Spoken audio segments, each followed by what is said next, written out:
prepping for my Daggerheart campaign with my family. We started playing Dungeons and Dragons, and actually, this was the very first campaign I ever started to run. I started with Out of the Abyss, which, if anybody knows anything about Out of the Abyss, horrible idea. Like, I would never. This would definitely, yeah. By the way, I'm joined by my friend James today.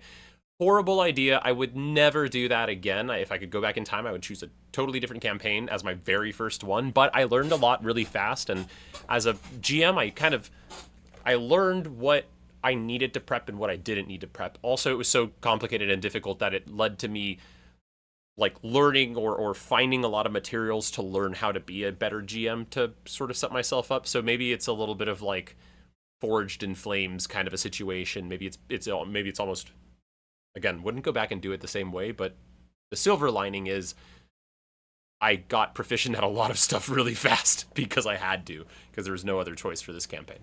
But anyway, I'm joined by my friend James, aka DM with a Day Job. They are also on YouTube as DM with a Day Job, and you can find all these really cool videos they do. We're even in a couple of collaborations together on some of my shorts. But good friend, big D&D fan, also played 3rd edition, also plays Pathfinder, so they have background in other games. And I think my very first Daggerheart session where I was testing out the game was played with James, funnily enough. So, on that note, yeah, that's true, right? Yep. Yeah, yeah, yeah. It clicked for me, not so much for James. That being said, I did afterwards also start playing with my cousin who was running a campaign, and I think I had more time for it to really grow on me and see the things that I liked about it, and also see where it diverged from uh, Dungeons and Dragons. But yeah, interestingly too is I do a lot of Colossus of the Dryland stuff with the Colossi, and what are the demon lords in this game but Colossi? So I'm really looking forward to running this game and seeing how it works out with proper demon lords. Um, I set my players up in the last session doing a one shot that I kind of injected into the campaign and made it work.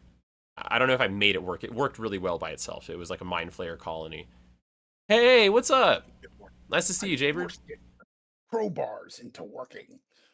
Yeah, no, I don't know if I had to force it, but it worked out. It just worked out well, and I got a lot of help from the community too on how to run that and translate stat blocks over from D&D to Daggerheart, like Mind Flayer stuff, and there was a lot of like tiering things down and making them, because the levels and everything where everything was at didn't quite line up. So I was able to do that, and it was actually pretty easy to do, which is the bright side. Um, but anywho, so today I'm preparing for the continuation. This is going to be the campaign proper and the parts of the campaign that are actually in the book. Hello, Captain Bod, who I believe is Mari, who I'm only comfortable saying that out loud because I know that that's your Discord handle and it's like public knowledge. Um, Doing well. So yeah. Anyway, finished the one shot. A little mini arc. There was like some really cool backstory stuff with one of the characters who's kind of becoming a folk hero, and now we are gonna be diving into preparing for what's in the actual Out of the Abyss. Oh my God, sorry, Out of the. We may or may Campaign. not be. We may or may not be calling the campaign Out of the Abyssy. I'm sorry. I didn't even mean to let that slip, but it's out there now, so I have to. I feel like a liar if I was like, I didn't mean to do that. A part of me did, but I not intentionally on the internet like that. Anyway, Funny side note, hmm. because I watch all like the World Cup games. Apparently, Europeans thought our yellow school buses were not a thing. Like I'm sure there was a lot of Europeans that were like, no, no, they have yellow school buses. But apparently they were like, wait, you actually have yellow school buses? And I'm going, what did you think we made them up? Like, why would we make up that our school buses? What I don't understand why that would shock you, but they're all over going, no, no, they're real. They're real. They have yellow school buses. This is this is the thing that's odd to you?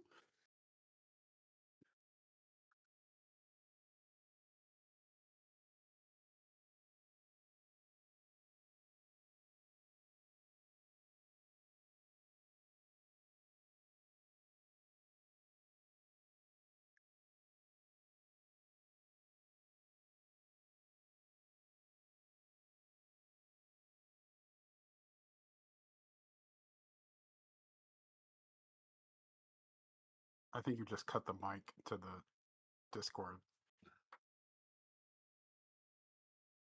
I was muted this whole time. Okay, thank you. Um, After you finished speaking, James, what I said was, it's funny because there's a delay with the chat, so they're only now Yeah. just hearing the Addy the Abussy thing. But that's what we've been calling it for who knows how long in my household.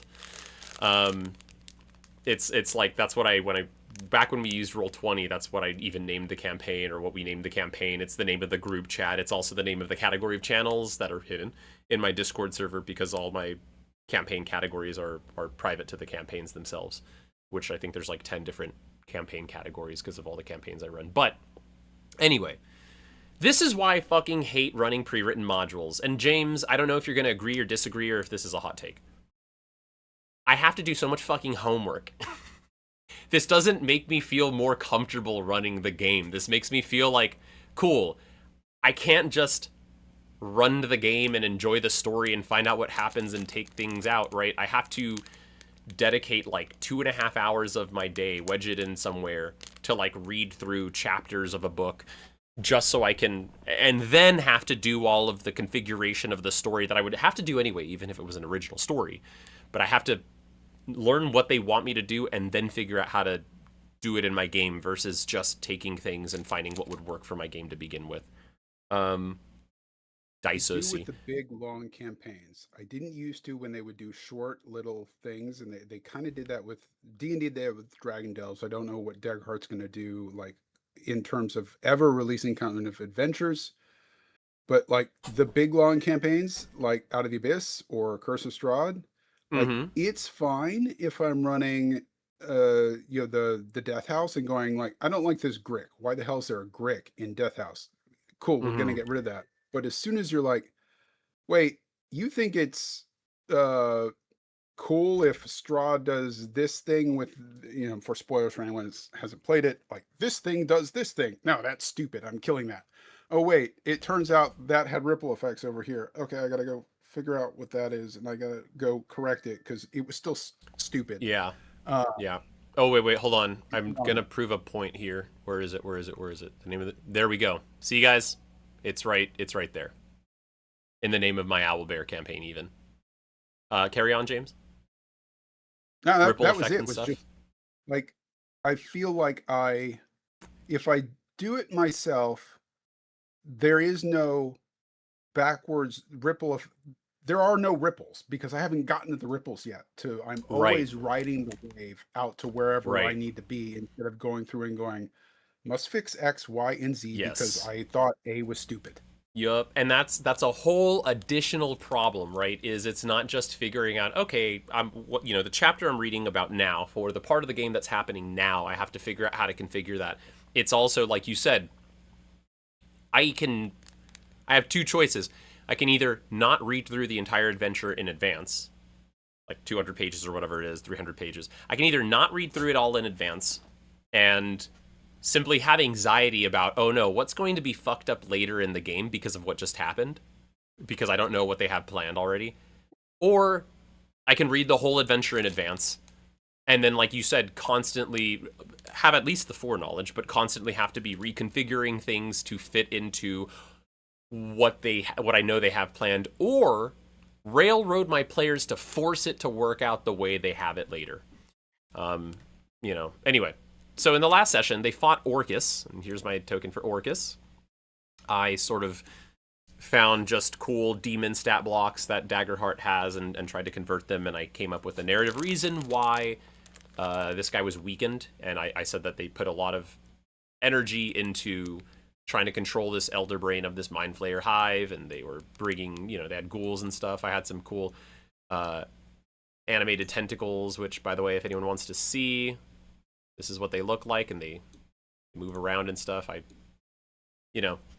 As much as I don't like using VTTs or having to use maps and things at all, if I am going to use them, I want them to look cool. I want them to inspire imagination and not just be... Well, I like cool stuff. I like things that look cool. I mean, I don't know. I shouldn't over-explain that. Anywho. So, the first part of any campaign prep, if you're doing a pre-written module, is homework. You have to do homework. You have to do the required reading. I hate it. I have ADHD, and I can do it. I graduated college, so clearly I can read a bunch of stuff I have to read. It doesn't make it fun. On the bright side, though, I guess Out of the Abyss does read more like a source book than an actual adventure, so that's kind of nice. Let's also fill the screen a bit more. Okay. So what I want to do before anything else is scroll through and see what it is they want from me. And I'll make probably little notes somewhere in my campaign thing. GM notes, there we go. Oh, nice, I have 2 fear for that too. So they're about to go to some library called Graven Hollow. Are you familiar with this, James? Not for a very long time. I Okay. think I looked through it and went, no, there's some stuff I'll steal from here, but I never played that one. Basically, the Underdark has a giant library that records... Where else would put your giant library? Right, of course. A giant library where the librarians are literally stone giants that records everything that happens in the Underdark. And yeah, guys, you don't have to read the thing. I have it there so you know what I'm referring to, like you know I'm scrolling through something, but Kaleidoscope, I do not expect everybody to zoom in on my screen and read the paragraphs of text that I'm about to skim through. You're okay.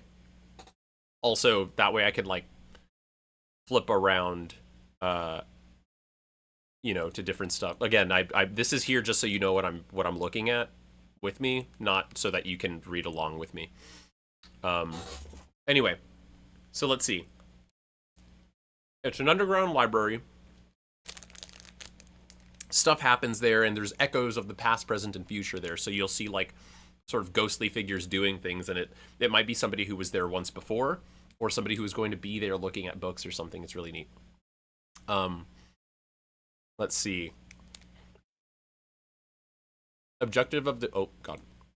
Adventurers return to the Underdark is to find Graven Hollow. Right, they need to find Graven Hollow because it has information on taking down the Demon Lords. That's the idea. And, like, why the Demon Lords have come out of the Abyss. And we need to make them come back into the Abyssy. Alright, so... west of the Worm Writhings, I think? Is there a map here? Hold on. There's got to be a map of the Underdark somewhere in this book. Do I care, actually? James, do I care about the actual geographic, like, relativity of various places in the Underdark, do you think? Do you? No. Do I? Yes, but I'm insane. I mean, my family meets once a month.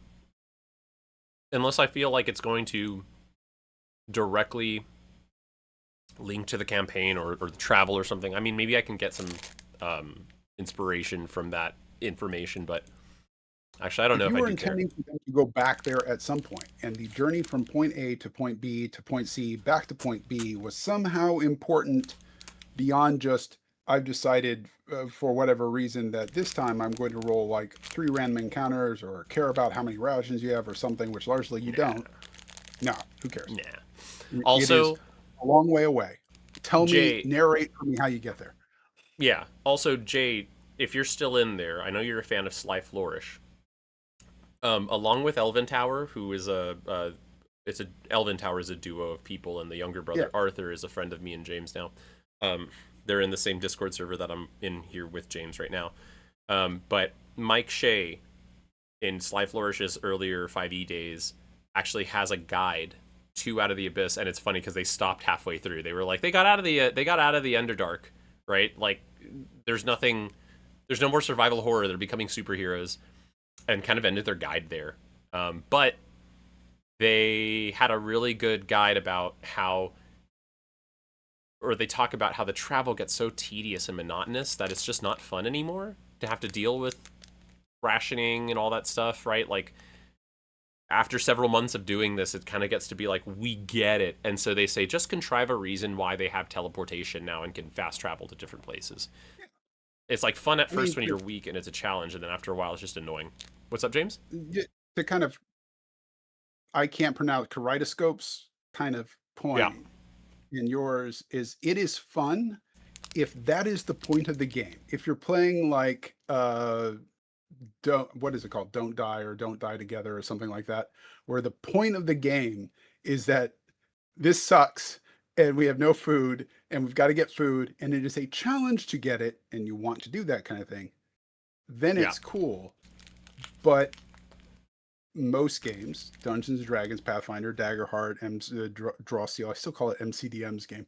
Uh, all those games largely go, that is not the core fiction that we're working on because nobody wants to play Oregon Trail anymore. Like Mm-hmm. we did that. It's cool. It's there for those people that want, but it's such a niche Well, thing, and it doesn't do it well. here's the thing. Initially, and for the viewers at home, this whole chapter, chapter 2, is all about traversing the Underdark. There's all kinds of additional travel mechanics and random encounters and actually these cool places that the players can go through, right? But they have a whole chapter to make the traveling interesting. And I think what I'm saying, my point is once you go through all the points of interest and stuff, and you're just traveling now, and it's just rationing stuff, right? You need That's fast travel. well, that might also be fun at first, right? But kind of like our friend Peter was talking about how at first the feeling of rolling a shit ton of dice is awesome. Eventually the novelty wears off and now it's just rolling a shit ton of dice and having to monotonously count every die every time, and it like starts to become like a drag. And so what I'm saying is like it's fun at Definitely. first. That wears off though, and we did do the survival horror aspect of this campaign where we did a lot of traveling at first. But anyway, all right, I got to give the people what they want, which is understanding how the fuck to run Daggerheart, I I guess. thought it was Oreos. It's what? Sorry. Oreos. Um, you thought the people want The cookie. Oreos? Yes. Was that wrong? Valid. People don't want Oreos. Okay. I guess. I don't know. I don't eat Oreos. I know vegans like Oreos because they're technically vegan. Um, but anyway, I do have moments of travel and stuff, but only when it's like narratively interesting. Like if I think that there's a cool random encounter I've come up with, and it's never really random, by the way. I always figure out a way to make my encounters tie into the story because random encounters are so overrated. Actually, I don't think they're overrated. Everyone thinks they're stupid. Anyway, finding the way. You're, Sure. keep going. Be right back. Yeah, they have this ring, so they're gonna get there just fine. The basilisk. When the characters are within a day's travel of Graven Hollow, they hear someone singing strange tunes in various languages. Okay. The basilisk. Oh. Wow, a talking basilisk. That's fun. Many-legged reptile. Let's see. So what I'll normally do with these monsters is especially if I know I have like some stuff coming up, I will take a folder for today's session. I mean, I do it differently depending on the day, I suppose, but I'll take a folder. God, this takes so long. And I'll, with that folder, save all the tokens and stuff. Jaybird, for sure. I love systems like Shadow Dark, where there's an importance placed on things like torches and those bigger survival elements. Yes, but it does feel disjointed in 5e Daggerheart. Mythic Bastion Land might have my favorite travel mechanics, which is myths, landmarks, and smaller hexes. 3 hexes is 1 day of travel. Oh, that's really cool. Thank you for enlightening me. So yeah, I handle travel really narratively. Ooh. Here we are. So what I'll do is I will save image as, and then I just start compiling my tokens. Campaigns, the Abyss, Do I put them in assets? I don't even remember where I save all this crap anymore. This is zips, characters, chapters, Graven. There we go. Graven Hollow. All right. I'll save. Okay, new folder. Graven Hollow.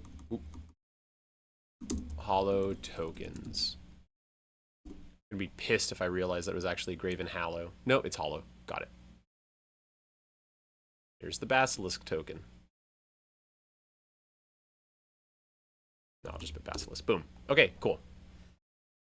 And my players love pictures, so we're going to save image as, and we'll put Basilisk art.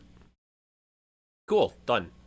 Oh, I should save this image so I can throw up pictures, because my players love splash art. Splash art's awesome, guys. If you're not just showing your players some cool pictures on the screen, like, by the way, we play in person, and we use, like, physical character sheets and stuff like that, and the cards and everything. I still plug my laptop into the TV so I can show them cool pictures.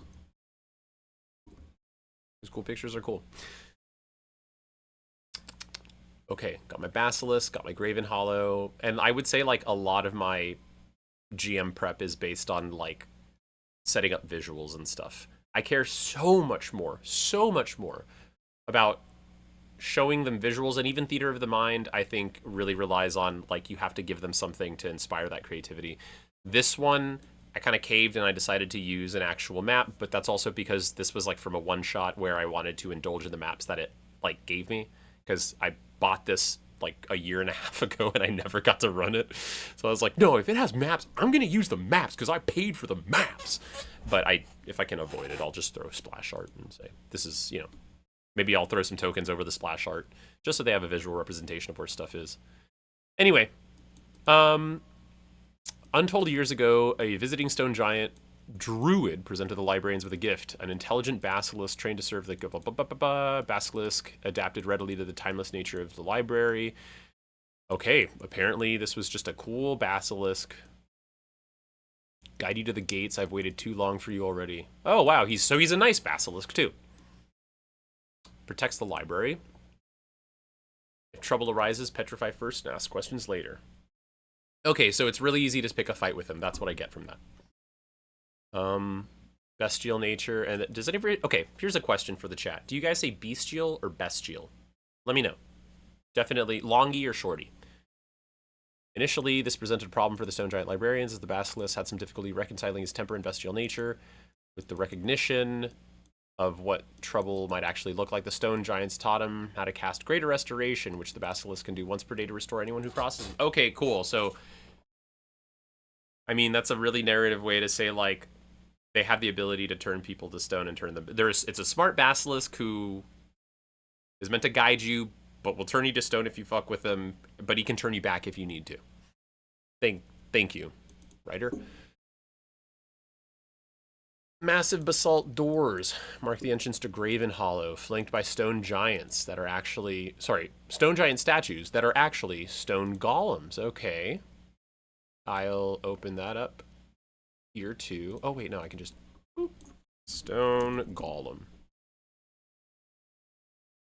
Gravestone golem. Oh, it's literally a grave. I get it. Each stone golem. There we go. Info, images. Sure. Save image as. Stone golem art. Also, I am curious. Let's see. Turn off the reprinted thing, because I want to see what the old art looks like. Oh, no, the new art's objectively better. Yeah. Okay, cool. Again, I just saved the tokens in case I need them. I'll find some stat block or something. Or I think there even is like a stat block in there. Adventure Lies Ahead asks... Okay, I got a short E in the chat. Adventure Lies Ahead. Here to lurk. Definitely knew I wasn't following your Twitch on this account. Hey, well, you know. Follow me. Also, is this a turning the D&D out of the abyss into Daggerheart?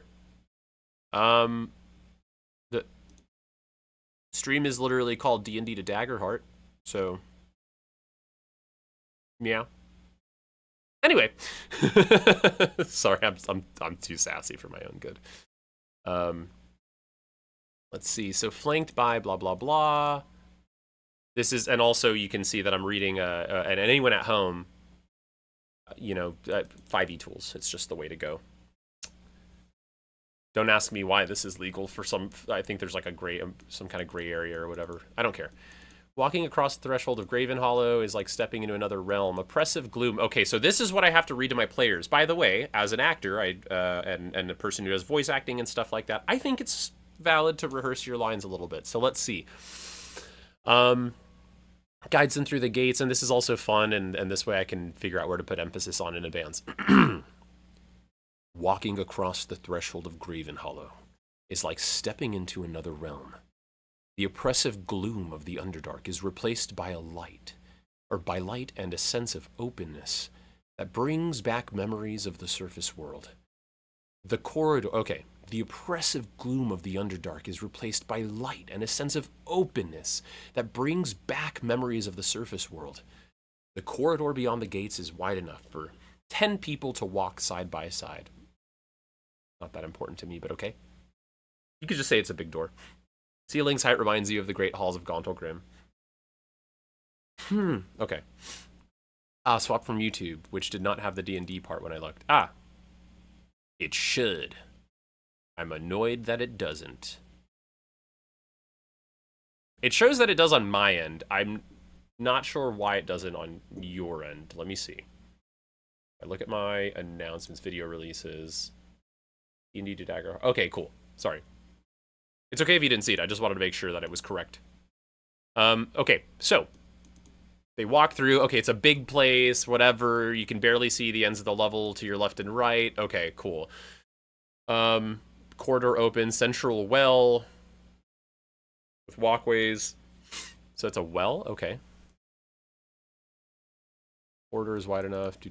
Ceiling's height reminds you. Right, left and right. Open. So many rooms that you doubt you could explore them all in a day. Hold on. Sorry. My nose was itching. I kept on trying to like half-assedly scratch it, but no. I just had a... Okay. Let's see. So bright rainbows trapped hundreds of crystals. So there's just a ton of crystals on the ceiling. Looking down is dizzying. Okay, so I'm thinking about like all these pathways and stuff, these sort of like stone walkways, and you look down and you look up. I'm thinking of like all kinds of arcane libraries I've seen in my fantasy world. Let's see. A stout rocky creature detaches from the perfectly smooth wall to your left, leaving an imprint of his body in the wall that smooths out and fades from sight. Okay. Travelers, I am Horm. The masters are occupied. There are rooms for all of you. Choose your own. The resources of Graven Hollow are at your disposal. You need only ask. Cool. They're a Galabdur. Oh, Galabdurs are fun. Let's see. Also, I'm gonna, like, very soon need people to send me, like, suggested stat blocks for these characters. Man, that's so cool looking. Save image as. Galabdur art. And let's go ahead and save. Welcome back. Thank you. If anyone has Daggerheart stat blocks that you think would line up with some of these creatures that I'm saving art and tokens for, please don't hesitate to share that. Basilisk, okay, great. Cool. Have you seen the art for the Galabdur, James? In your game, in the general D&D thing, yeah. In the 2025 Monster Manual, yeah. Yeah, it's pretty good. That's pretty cool. Piece. Okay, cool. So it's a Galabdur. Let's see. So, library's knowledge, leading the party. Okay, so we have a basilisk that leads into the library. They go inside the library. It's very big. It's very impressive. It's like the opening scene with Hogwarts. And then they meet a earth elemental made out of rocks who now guides the basilisk, guided them to the library. This guy guides them to the rooms in the library. Okay, cool. Let's see. And he's helpful. They're all helpful and friendly. Cool. After leading the party to living quarters, one level below the library's main level, it emerges into another wall and disappears. Okay, literally is only there to show them where to go, and then they move. Honestly, it could have just been the basilisk the whole way through, but whatever. That's one more character to deal with. When the character, I'm gonna cut that out. I'm gonna pick one. I'm not gonna use both of them because there's no reason to. Again, as a writer and an actor, right, when you read scripts, you always have to ask, why did the writer put that in? And if you've taken writing classes, you know that 90% of writing stuff is figuring out what to cut out or what's unnecessary or how to make the story just make better sense with itself. So when I'm GMing, every once in a while with these adventure modules, there's stuff where maybe the reason they added the extra monsters so that if the players get into a fight, like they have a challenge. I just don't think it adds anything to the narrative to say you get there and one guy's waiting for you there, but then they walk you somewhere else and then another guy is waiting for you there to walk you somewhere else, and it's like, that's not going to make my players get all like all like, ooh. When the characters first enter Graven Hollow, the library appears to be a simple arrangement of great cavernous halls carved out from the stone of the Underdark. By the way, feel free to play devil's advocate, James.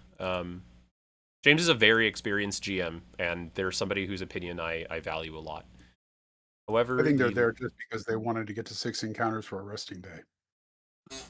See, that's, again, yeah, I agree, and it didn't, that's why they're there.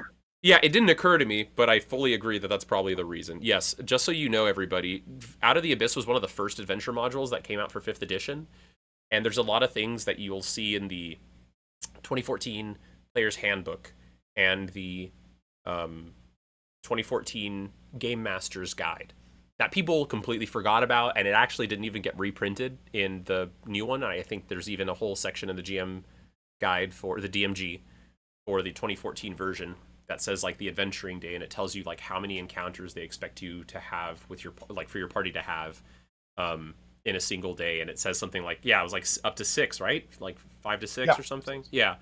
So that's the other thing. Some of the narrative stuff is not narrative. It's just there because they're like, yeah, we designed a game that released a year ago, and the designers are like, there's got to be at least 6 encounters in a day. And so that's why that's like that. So I'm cutting that out, or I'm combining it. Who cares? GM's first enter Graven Hall. Sometimes, like, I'm going to pick on Curse of Strahd because the one that I ran all the way from start to end, where, like, Strahd's unique in that it's like, I'm gothic horror. Also kind of the horror game for D&D because we don't have another horror game. So I have to fit everybody's horror game. Well, pick on Mercer for a moment, who seems to really like body horror just from the games he runs. It's like, I like body horror. Okay, well, it's about vampires, so let's put in some weird things like Grix in here so that you can have your body horror. And if you're Mercer in that case, you might cut some of the ghouls and the zombies. Probably not the vampire, but you might cut the other stuff. Whereas I'm going, nah, I like gothic horror. Get that Grick out of here. This is weird. By the way, my while you were saying that, I was getting I agree. Sorry. That's the other thing that people need to realize too. And I don't mean this in a sassy way. I just mean this in like I think it'll help you, which is why I'm telling you guys this way. You have to realize how much of just a regular person a lot of these designers are. And so sometimes things are put into the design, into adventures and stuff because like whoever was writing it that day thought it would be cool, and that's also their personal preference. So like James was saying, you have a gothic horror thing, but one of the writers was like, I love body horror, I'm gonna put body horror in my gothic horror thing. And James is a person who played the gothic horror adventure because they wanted to play the gothic horror adventure, and is like, oh, I didn't want all the body horror stuff, I would have gone to a different campaign for that. And so they just don't do it, right? I think a lot of people see what is written in adventure modules or, rule books and stuff as this sort of like inspired by the Holy Spirit way. And like, it's, you know what I mean? And it's like, nah, dude, they're just regular dudes. That actually became so obvious to me when I watched the interviews of Jeremy Crawford and Chris Perkins before the 2024 rules came out, is little stuff, right? There are things that like When you play Adventures League or you play with other D&D players who are super by the book, they're like, no, everything has a reason. There's a reason it's balanced. I get these kind of comments on my videos all the time when I shit on D&D. No, there's a reason it's like that. It has to be like that. Otherwise, why would they have designed it that way?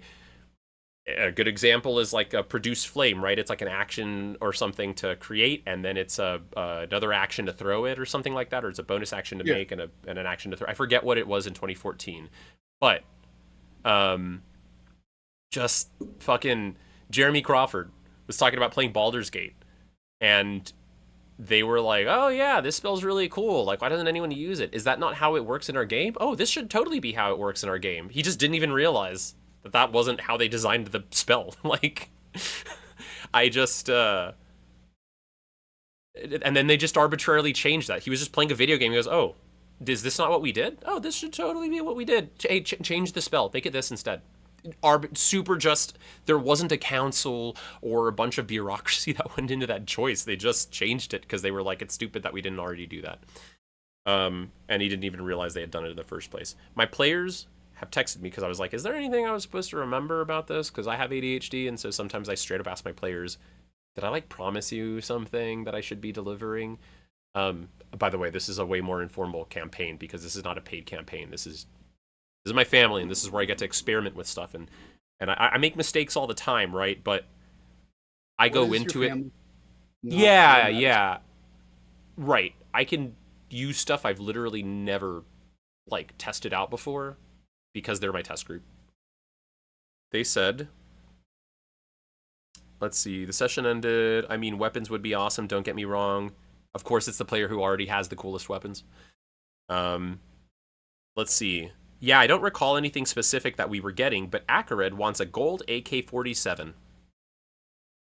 See, this is going to put me on a tangent, which is this is one of the things I absolutely like hate about default 50th edition Hold 5.5 on, before you get is into like, that, I have to tell you what the second message immediately after that was.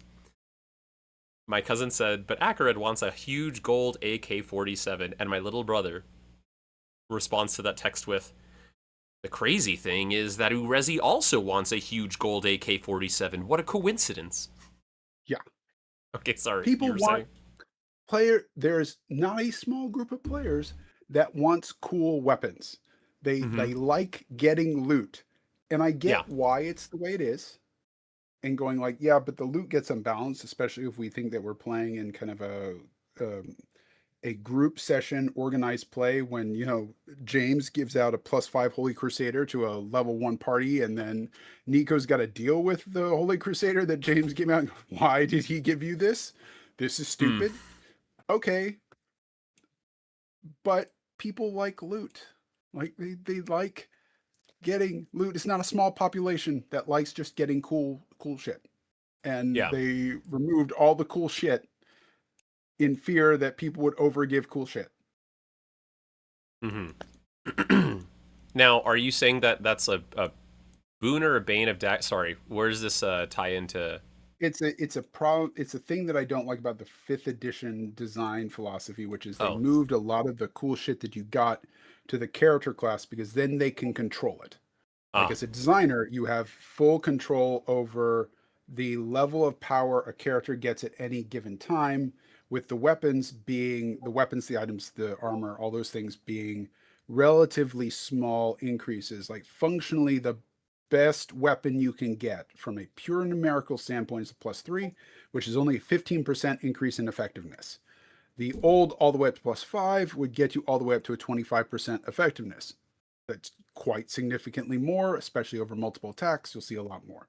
Mm-hmm. But that means that they can't necessarily control it if some random dungeon master goes, it'd be really cool to give cool shit, like a gold plated AK-47 to my level 1 party member. Mm-hmm. Mm-hmm. Mm-hmm. Okay, I mean, that is a problem, but like, uh, that doesn't mean you stop it. It means you like give advice that says, by the way, they should be Yeah. around this level of loot. And if you break that, which you can do, that's your own problem. Yeah. Um, people complained a lot about how Daggerheart doesn't have. Well, you know what? Hold on, I'm getting off track. I have to make sure I actually read this shit and retain it. That's what I'm here for. Yeah, but well, no, I genuinely that is what you're here for because it's every now and then I'm gonna be just reading stuff, and it's nice to have an extra person. Also, you make my brain juices flow. Um, okay, really quick, let's just dive into the general features. All right, anybody who has ever DM'd Daggerheart and has been like, I don't get what environments are, like, but like they fully get D&D and they've been playing D&D for years, but they're like, what's an environment? I don't What is understand an how they work. environment, Nico? How do they work? It's How do I work? okay, so this is not going to make any sense to people who didn't use pre-written adventure modules, but if you have, you've seen these little sidebars, these boxes in the game that say the general features of an area. That's what they are. They're sometimes more exciting, sometimes less exciting, and just kind of general overlays of the environment. But like, this is all an environment stat block is. It just gives you like a predetermined DC and stuff, balanced to the players. But like, Graven Hollow, general features. Not even the current librarians know who built Graven Hollow. All they know is the library has existed since the dawn of Giantkind. Power Node. Graven Hollow is carved from a titanic geode whose crystals are imbued with magic that concentrates Faerzrus. The magic that suffuses the library profoundly affects time and space, altering the perceptions of realities and all beings within its walls. Okay, cool. So, like, I don't know. Magical timelessness would be a passive feature on an environment stat block. Bigger on the inside. Okay, that's a Doctor Who reference if somebody didn't know that. The notion of space works strangely in Graven Hollow. Interior of the library continuously expands as lore is added to it. Hold on. That is Okay. typically how libraries work, yes. We're back. Yes. Right. Library continuously expands as the lore is added to. They're just saying it like it gets bigger and stuff, and but like okay, it's super big, but you can't get lost in it. That's all this says. That's fine. Bigger on the inside. You could also just say like the interior of the library expands and is timeless or whatever.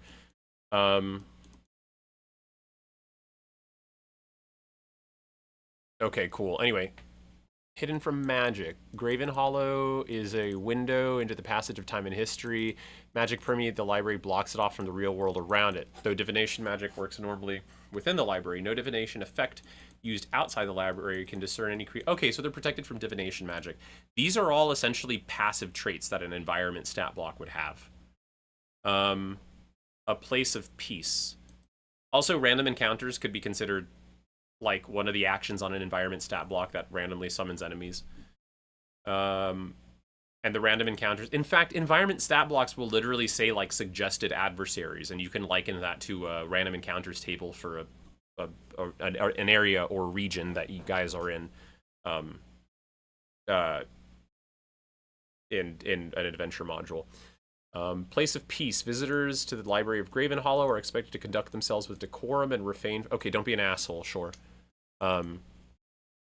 Honestly, somebody putting like quiet please or something, that would have been a funnier name for this one. Creatures that incite conflict quickly draw the attention of right. Oh, you know what? Here it is, guys. There is a bunch of environment stat blocks that have an action or a fear action that like summons enemies or something, or if like this happens or the players roll something here, then like it's some you summon this many bad guys or something. And literally right here it says place of peace, and if they draw attention from bad guys, you summon an intelligent basilisk and 3d6 Galabdur to assist them. So they're just telling you how to build an encounter for this environment stat block. Willful navigation. Finding anything in Graven Hollow is an effort of will. Whenever a character seeks a specific location in the library, the character must make a successful DC 14 Wisdom check to find that location. On a fail, is there like a solid conversion for DCs in D&D and Daggerheart? Like, James, can you look that up for me? Yeah. I appreciate you. No problem. I don't want to type stuff in my search bar because I don't know what the hell's going to come up. It's a dark. My internet history is a dark place. Finding anything in Graven Hollow is an effort of will. Whenever a character seeks a specific location in the library, right? So they just need to make a wisdom check to find the location. Okay, cool. Well, that's just a I'd probably make that a knowledge check. I don't think I need to make it an instinct check because they're figuring out where to go. Particular flawed period. Okay, on a failure, the character takes a wrong turn and must make additional checks until successful. If led by one of the... Okay, they get lost. See, maybe later they'll say what happens when you get lost, but this tells me nothing. I mean, it says they get lost, but, like, what's fun about that, right? If led by one of the library's keepers, characters don't need to make checks to find the location they seek. Okay, cool. So... so... Again, I'm about to get a little pissy about this. What's happening here for the folks at home is they're saying, if you want to find something and you're smart enough, you'll find it. And if you don't find it, you'll have to try harder and keep rolling until you do. But also, all of this is pointless because the GM can just introduce somebody that guides them around and shows them where shit is.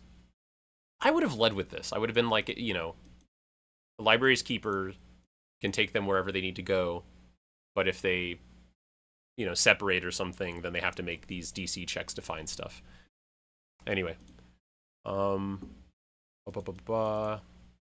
There is, and I linked it to you in the stream chat. Oh, in the stream chat. Oh, this stream chat. The Discord. Okay. Cool. Let's see. Copy text. I don't know how good it is, but it's doing what it says it does. We're going to find out. I'm sure some people are going to be very excited to see this if it doesn't suck. D&D-to-Daggerheart.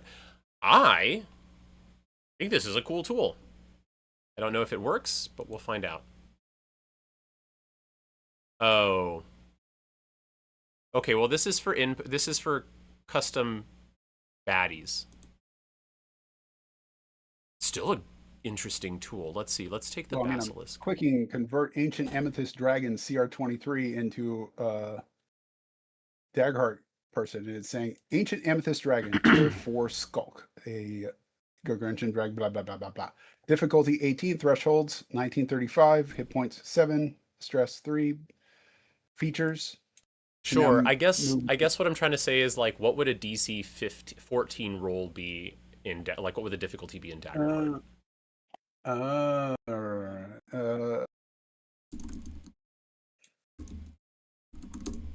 Well, that one I can get out of this tool because I can go to Ancient Sea Serpent, which is a DC 14, and that is a tier 3 monster, according to this. Let's see. I think 14 is like medium difficulty, right? So like I would just say maybe 14 translates to 14. Oh, you know what? I have the Daggerheart rulebook I can just refer to right over here. And in the GM chapter, it outright tells me... Oop, I closed the chat. Okay. They're saying difficulty 17. Really? Wait, where did you get that? I picked Archon of the Triumvirate. Can't pronounce that word. I know what it is. Can't pronounce it. CR14. It says 17. When I go to the Sea Serpent and do the same thing, it says 17. I don't know if your math is accurate. I'm pulling up the rule book just to see what they say here as far as how they gauge stuff. Open your hand nose to page. I don't know the page number. Nah, there's like literally a chart with difficulties on it somewhere. It's good to reference it enough times till it like sticks in my head, and I think that's also what makes GMing a lot easier, right? Is like when you've just had to look at something enough times that it sticks in your head. Oh, passed it. Boom. Okay, 15 is average. This is almost the same as D&D, actually. Or at least this is what I would have said. I make a lot of stuff DC 15. 20 is hard, 25, yeah. Daggerheart fans, they don't like that. They'll be fine. Let's see. Put that in my...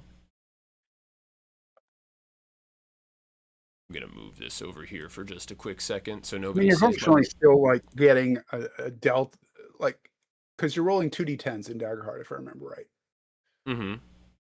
So your number delta 2d12s. is now 2d12s. So your number delta is now 2 to 24, but it is weighted towards the middle as opposed to the 1 in 20. So you're not too far off in terms of Mm-hmm. the variance of numbers that you have from one end to the other, because you're moving it so it's actually like to just shift it into the same world, be 1 to 23 instead of 2 to 24 and 1 to Yeah. 20. So you're only like 15% increase in available numbers weighted towards the center. So the difficulty should be end up being about the same. Yeah. Side note, if you guys are watching, because we had like 6 people a little while ago, we're down to 3. I mean, obviously some people just had to That's leave. because I was doing math.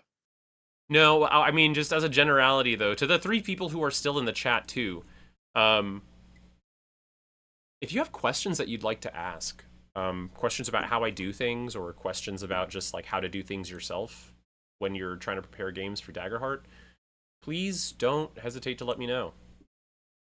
Um, I'm even gonna let my server know that I'm streaming Daggerheart prep. Hop in and ask questions. Bam. And I think I will probably update it elsewhere too. Let's see. Blue Sky. Actually, Blue Sky is kind of where I have a lot of my nerdy followers, which I love. My followers Blue hate Sky's if I do awesome. anything with Sky other than post the Really? mini site. Yeah, they don't like anything. What do you They're mean they like don't? Oh, anytime you I mean like post you one don't get that a lot of responses or what? unless I paint a miniature and post it, like nobody responds to my Blue Sky. As soon as I post one of the miniatures, they're like, "Ooh, cool miniature." And I'm only allowed to do miniatures on Blue Sky. Hmm. Well, hey, I don't get a lot of likes on my Blue Sky posts, and that's just Blue Sky is a very small place. Um, And and that's fair. Currently yeah. small than Twitter. Well, also, like writing things, people have to actually stop and read versus pictures. You just scroll through really fast and Okay. absentmindedly, and then you see a cool picture and you go, "Whoa, that's a cool picture." I mean, I think that's the same thing for the videos, and that's probably why the videos don't do well. Though I should post if I ever do another short, I should post it on Blue Sky. See if that does well. Mm-hmm. Let's see.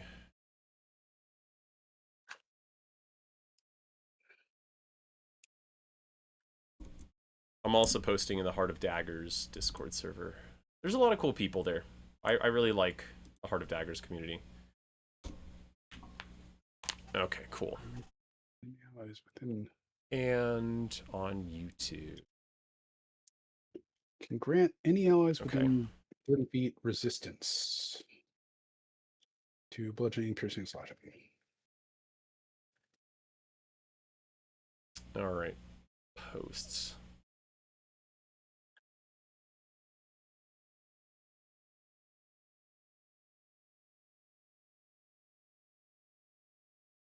I am.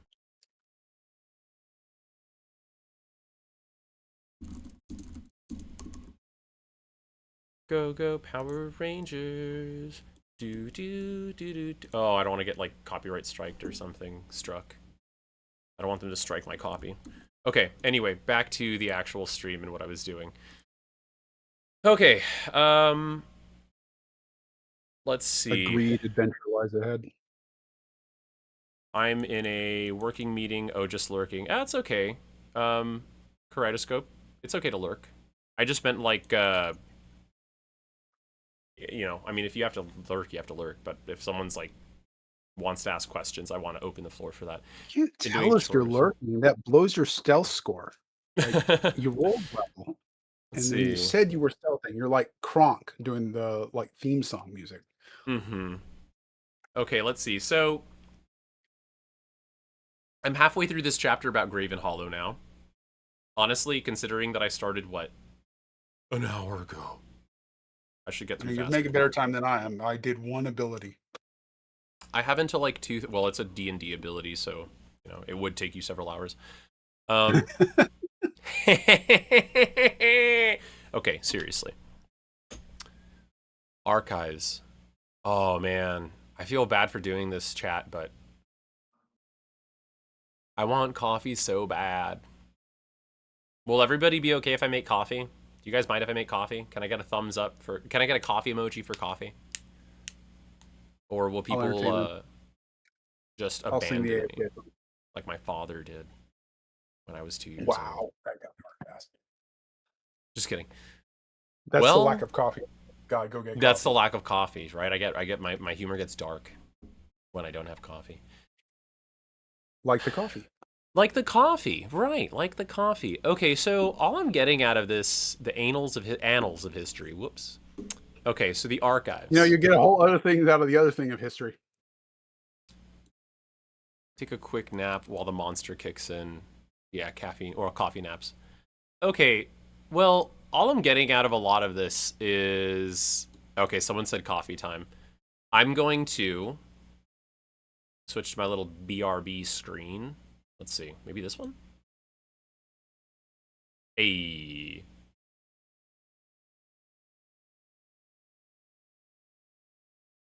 Get coffee, and then they'll be right back. Nico will be right back. I'm not seeing this whole time.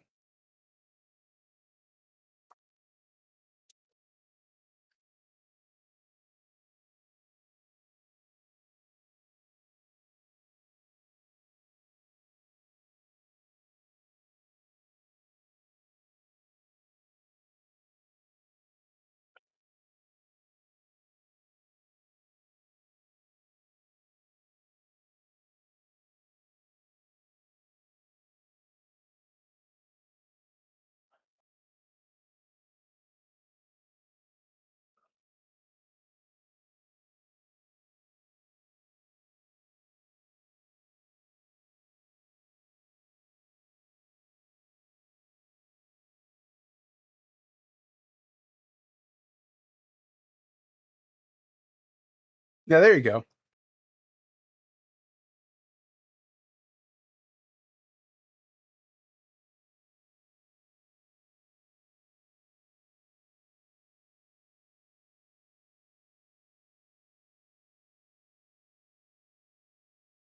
What can a Hound Paladin Archon do twice a day?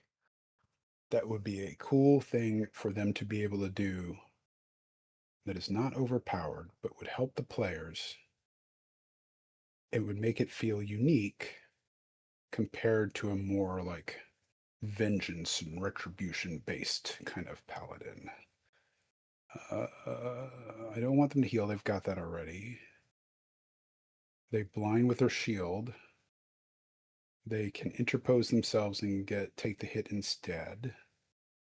Oh, that's what I wanted. Okay. Whenever it's not twice a day, we're just going to make this as a normal thing that just happens. This is what he does. Whenever he hits someone with his longsword, we're going to do the marking mechanic from 4th edition. So whenever Ogier hits a target with his, maybe it has to be his shield. No, because that'll be weird.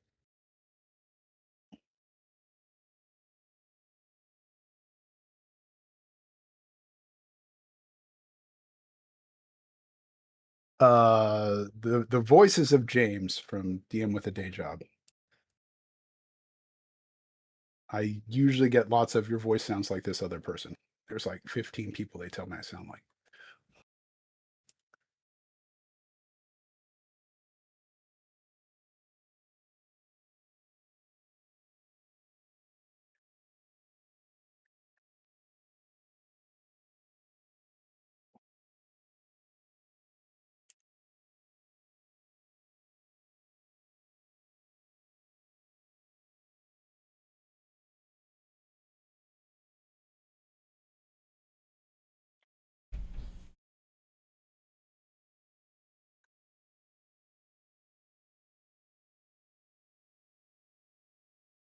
I don't want to have to roll twice.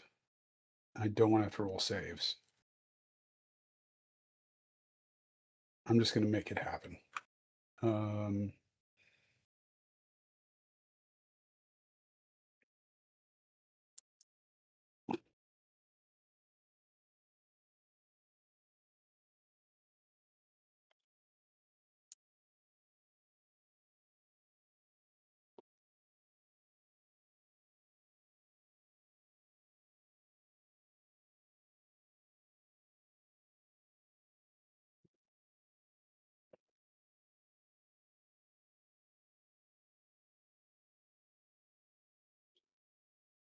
That's what we'll do. We'll make it so that it's like a short range taunt. So like Ogier hits a target, that target gets disadvantage whenever they attempt a range or melee attack on any character that is adjacent to Ogier. That way, the character could still go run over there and attack that other person, but then they are using movement and getting away from Ogier, which still like burns some of their stuff. It's an inconvenience to them, and that'll force some movement, which will be good.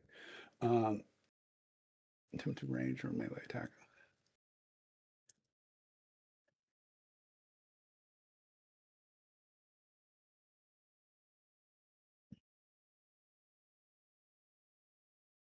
We'll be right back. Nico will be right back. They're getting coffee and they'll be right back.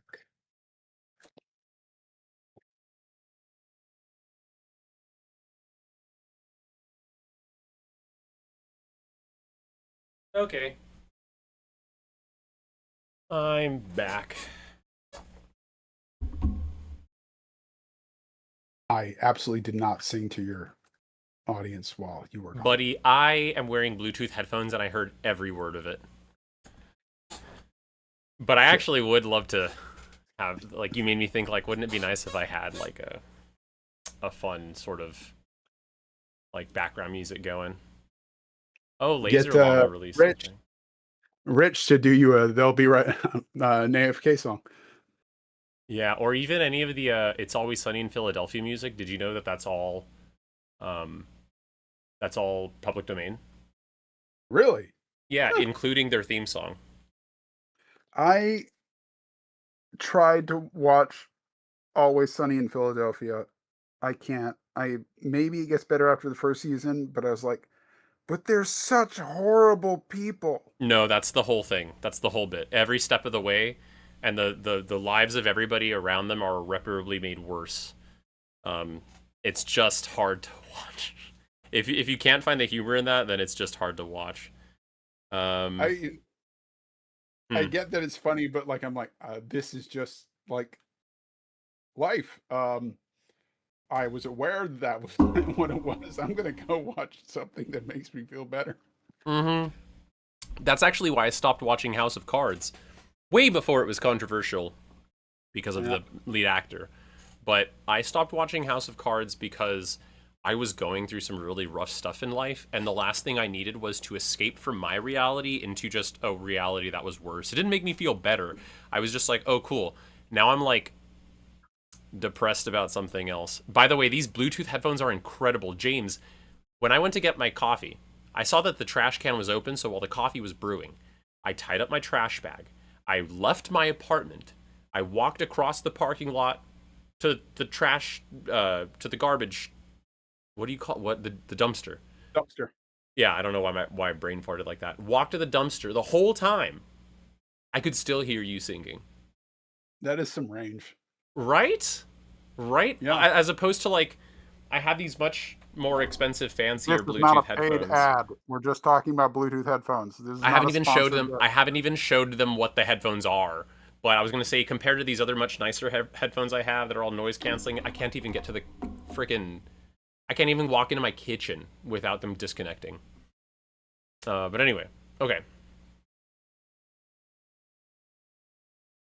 I definitely need to reply to Gethin tomorrow. Brain has to do one thing at a time today. Okay. By the way, Jay, you're gonna hate me for this, and probably this is like, I did this to myself. I I may have deleted the picture of my HP and stress and stuff on my card thing. Do you happen to remember if I had taken? I don't think I took any damage. I don't think I took any stress either. 90% sure I didn't mark any armor slots. I just don't remember if I used hope or not, or gained hope. In which case, I don't want to give myself more hope and accidentally cheat. I don't want to give myself less hope if I'm not supposed to have less hope. Like, I can't remember if I Want helped to give anyone or myself anything. less hope with the line. Yeah. Anyway, Sorry. That's if you happen to remember, please let me know if you remember me helping anyone on rolls or something like that. But anyway, let's read through the rest of this. I gotta go at like 2:30 and it's like 1:30 now. 2:30 to start getting things ready for the actual play because I'm recording an episode of the Dice Roll-Its today with Jaybird Games, who's in the chat. And a couple of other people, CXZ Man and Azu the Bard, who wrote the adventure and is now a player in it. All right, here we go. So this library chronicles the past, present, and future. Ulthar is the keeper of the past. Get my notes so I can write this down. Also, what do I got? Oh, I got a paid game Sunday. Hell yeah. I am also playing on Sunday. Okay, let's see. Ulthar, keeper of the past. We write some notes down. Irmus, keeper of the present, presumably. And who's the third one? Ustova, keeper of the future. Okay, cool. And this is... yeah, I don't need to write down any labels. Okay, cool. Sorts and files ancient texts, maintaining the immeasurably vast catalog. Oh, my Vyvanse is kicking in. I'm like, oh! Okay. Terrible. Actually, funnily enough, the coffee, like, if like the energy given to me by my ADHD meds makes me like vibrate, it's sort of like the barrel on a gun that sort of guides the bullet in a more straight direction. All right, let's see. So, 3 stone giants. They don't really give one shit or another about the visitors. I should grab some stone giant stat blocks.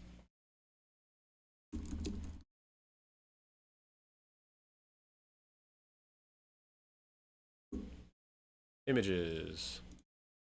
Stone giants are big because they're giants.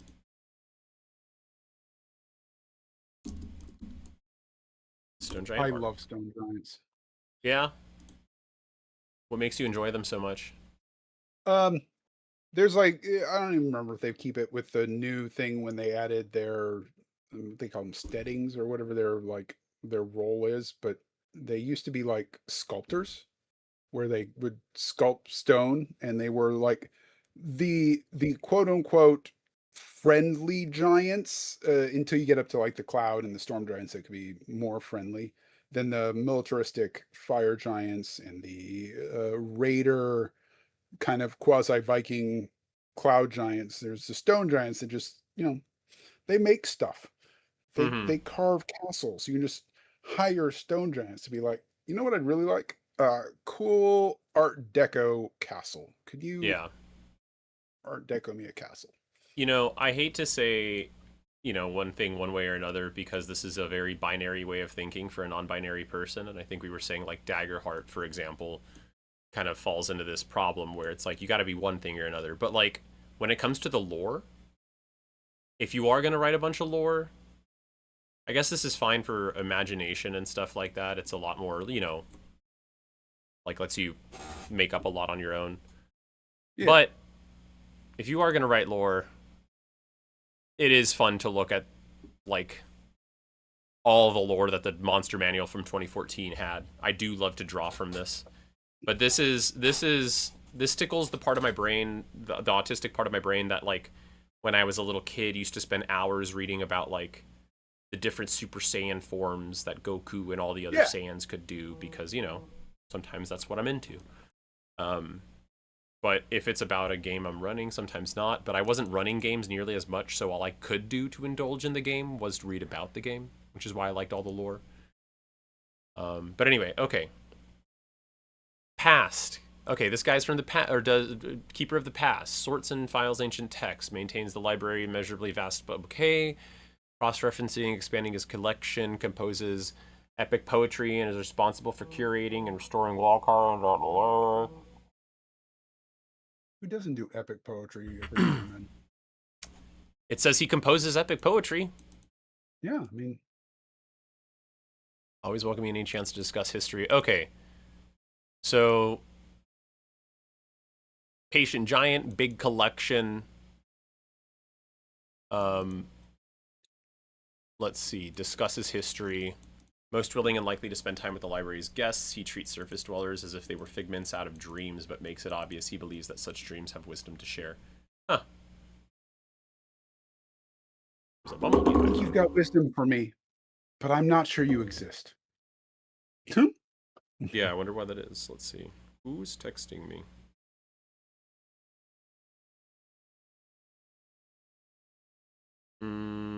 Yes. It's my cousin. I Immediate. will, a different cousin. I'll get back to them. When I have time to like really focus on the conversation. Okay. Keeper of the present, busiest, because there's a lot going on. Vast network of subterranean, magically augmented subterranean beasts uses messengers, so having a bunch of Galabdur librarians wasn't enough for these people. Sending news from giants throughout the Underdark, and sometimes from the dream of the surface world. Irmus exchanges messages with Stone Speaker Hagram. What does it mean that they think of them as a dream? Let's see. Librarians consider the surface world a realm of dreams, and what happens there is deemed less important than events in the Underdark. Oh. Okay. Okay. I see what they mean now. When they say that it's the realm of dreams, what they're trying to say is that, like, the surface world is, like, it's there, but it's not, like... They don't give a shit about it the way they give a shit about the Underdark. Okay. I was going to say it's like France, and then you said the last bit. Yeah, it's like Europe for an American. Like, it's there, but does it really matter to us? Just kidding. It matters to me, but, you know. Hermes exchanges messages with Stone Speaker Hagram, keeping abreast of events as they pertain to the Stone Giant community in the Duergar city of Gracklestug. Sure. Hermes is patient, quickly becomes obvious that he's blah, blah, blah, presence out of duty, politeness. Okay, so he doesn't want to deal with them. He's got other shit to do. Like composing epic poetry. Somebody's got Well, to the make first poetry. one composes the epic poetry. Irmus is the one who, like, is about the present and runs with a bunch of magically augmented subterranean beasts. But because everything is going on simultaneously, he's like a person who's stressed out about, like, you know, I wish I had more arms like an octopus. Okay, cool. Elemental Servitors, Galabdur, and Zorn. Okay. Kaleidoscope, you matter, you're up. Ustova, Keeper of the Future. Ustova is a seer who spends most of her time in constant meditation, transcribing her visions on a stone tablets as she experiences them. Like Irmus, she focuses her efforts on the fate of the different giant communities and clans, sorting through the various threads of his destiny and possibly for omens presaging the resurgence of the giants' once great civilization. Okay. Okay. The eruption of the... Is that a word? Eruption spelled with IR and then ruption?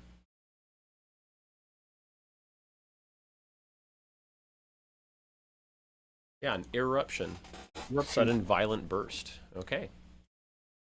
I So mean, it's not... I feel like they could have gone with eruption and just not like you dug for a word there. Not you, Yeah. wizards, but Yeah. like Yeah, I kind of agree. I want to say eruption, but I know that there's a word eruption. I'm going to Mm-hmm. use it to prove I know the word. Mm-hmm. Okay. Mm-hmm. Mm-hmm. Yeah, because they're suddenly just... Okay, whatever. Um... As she sees the future as fire, blood, and death, shot through with signs of portents based upon the nature of the demon lords, the bloody spirals and twin forked symbols of Demogorgon, excessive growth and rot of Zugmoy, visions obscured and clouded by the slime of Dweeblex, and so on. She gladly helps any characters who can offer clarity in what she is seeing, treating such information as beneficial visions from the dream that is the world outside the Underdark. Okay. Okay, so she doesn't really get her visions, and she needs the players to sort of help her parse what things mean.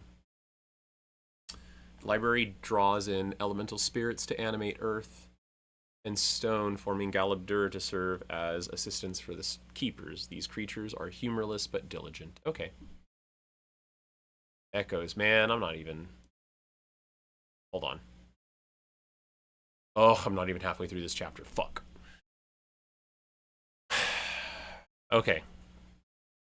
The coffee was partially brewing. I didn't have a full cup yet, so I'm just grabbing the full cup of coffee. We'll be right back. Nika will be right back.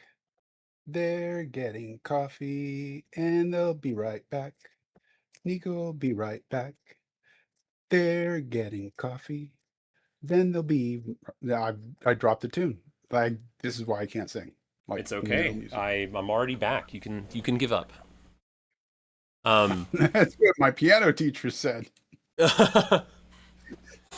Here, DM with a day job. Why don't you give me um your information that you want me to put into the like little paragraph about the description of the video or the stream or whatever. Now you just say James from DM with the J job. That's cool. I'm just here to hang out with a friend. Oh, okay. Well, I was gonna say, if you wanted people to be able to click, I was thinking about putting in the title like featuring DM with a day job, but yeah, that's cool. All right. Let's see. Remembers all who have walked in its halls. Something something echoes. Library. Explore the library. Apparitions constantly flicker. Okay, so that's what I was saying. Come and go. Blah blah blah. Time displaced echoes in Graven Hollow are a prime opportunity. Let's see. Before I read like super deeply into this, I do want to see what stuff I have as far as like in the way of guides, because this module was so infamous for how hard and complicated and complex it was to run that there's like a bagajillion supplements and guides.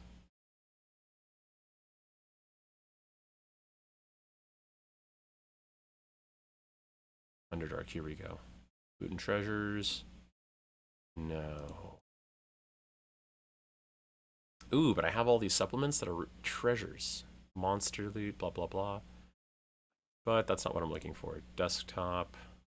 Campaigns. Out of the Abyss. References? No. Supplements? Campaign guides. The Power Score RPG one was really good. I'm going to open both of them.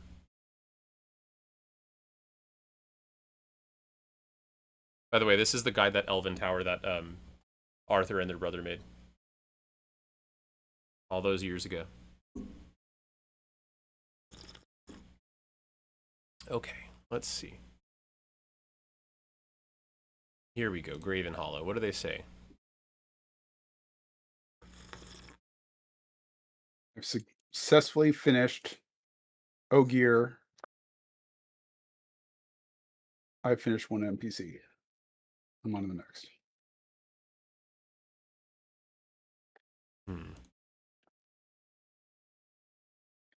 What did I name this guy? Oh, interesting. Okay. I'll circle back to that. I should look at that when I'm done doing this reading. Okay. I can do it. I can do it. I can read through this. I can finish this. I can actually read the damn stuff. Oh, eruption is bursting in, so the Demon Lord's invading was an eruption through... Oh, it's like immigrate and emigrate. Got it. Oh.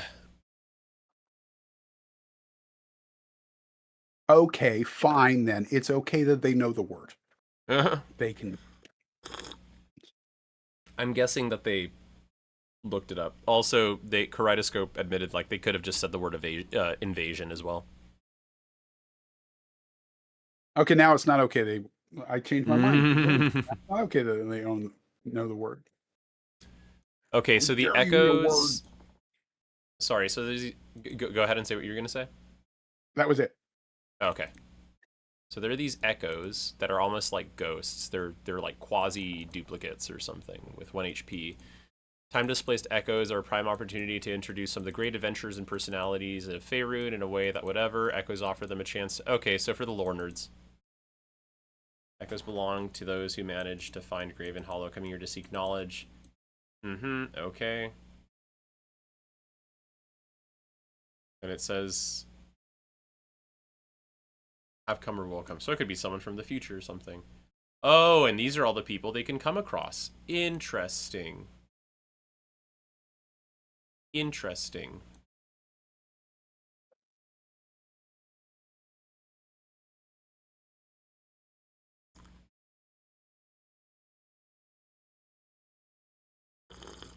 Mm-hmm.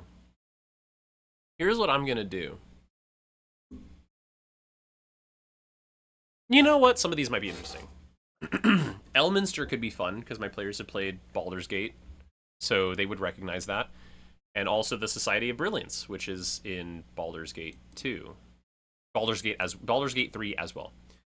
Pictures encounter echoes of all 5 members of the Society of Brilliance. Any members of the Society traveling with the party know that these are echoes from the past. Society of Brilliance came to Graven Hollow. Okay. Such an event is inevitable, given the drow propensity for demon summoning, inherent unpredictability of Fair's Rest. These echoes don't have much else to offer, although they can explain how the library works. Okay, let's see. I don't recognize a lot of these players, and my characters aren't going to give a shit.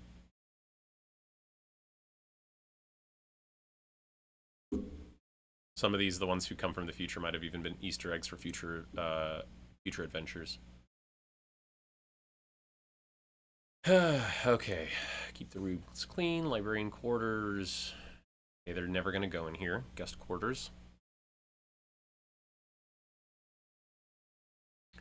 By the way, James, I want you to know, because we've had like conversations conceptually about like how some stuff is over explained in adventure modules and stuff like that, and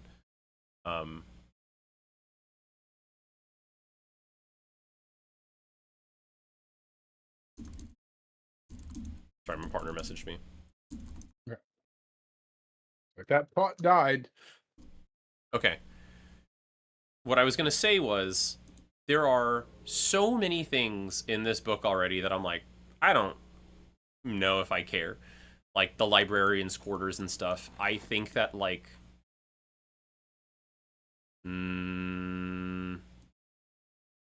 I don't know if there's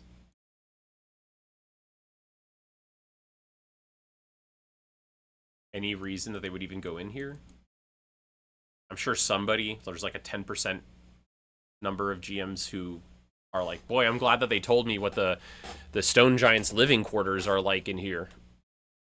But I absolutely cannot bother to know why. I can't imagine why. This was just completion. Like, I think it's still from this is very early, so it's still from well, I don't know, because 4th edition was kind of like the more modern D&D games as well, at least in my recollection, where it was like, why would we bother doing that? But 2nd and 3rd and 1st still had a little bit of the 1st edition. I need to tell you where everyone keeps all their gold underneath their bed, exactly so that when the player asks, they know the dungeon master can do that instead of just improvising it. But I agree. Like, why these are their rooms? Leave it at that. Yeah, you've already told me some stuff about them. Yeah, I don't know if I need the help in coming up with what they have in the rooms. It's just like a collection of musical instruments, and so, okay, like okay. His quarters are a work of art covered with mural, blah blah blah. Again, I don't, but there's nothing of substance here, so it's just worthless to me. Okay, we already talked about the walkways. It says a central well. Does that just mean a tower in the middle? Or does that mean like just a big empty area in the middle? Like what do they mean by central well? I assume like well, WELL, being a place where you get water. So I guess on the very bottom floor, but then it says also. It would make sense. I mean, like, shut up with the water. Ultar lives on a lower level that he claims is near the bottom of the library, though such a distinction is meaningless given how distorted distance and direction can be in the library. So it's like, it's almost like a bottomless pit at the same time, I guess. Yeah. I don't know. I mean, they're trying to say, like, I'm at the bottom floor, but because this space grows infinitely, like, you could always just jump to the bottom floor. It's weird to call something a bottom if you don't really have a top, but Mhm. it is at the bottom because that's where you get the water because it goes outside the library into whatever cistern is below it. They're trying to have their cake and eat it too and go like, we would like to have a non-distant space. Also, we need things that reference where something else is. Yeah. To acquire information not inscribed on the records, including any events outside the Underdark, the need a stone speaker crystal, which they must find an appropriate archive to query events. Okay. Every room devoted to the records of the past has the same inscription carved above the doorway in runes that anyone who knows Dwarvish and Giant understands. Okay, hold on. There's a comprehend languages effect here, though. So it says that anyone can understand anything in here, so it's pointless to say that, like, anyone who knows Dwarvish or Giant understands the thing that they have a spell cast so that everyone understands everything for anyway. That is correct. Yes. So that's Unless you want to be just able to say, pointless. you know what it says and it's in Dwarvish or it's in Giant. Why would that? Oh, Salty Nick just hopped in. Salty Nick, you're welcome to join us in the streaming games channel if you want to join the conversation. Salty Nick is Only another if you've YouTuber, seen that everyone. There'll Be Right Back song when Nico goes AFK. Yeah, you got to sing it with That's the James, requirement. so they're not alone. Okay, the Annals of History. Search the background of the primary settlements of the Underdark and any well-known characters who dwell there. This list, oh god, I'm already bored.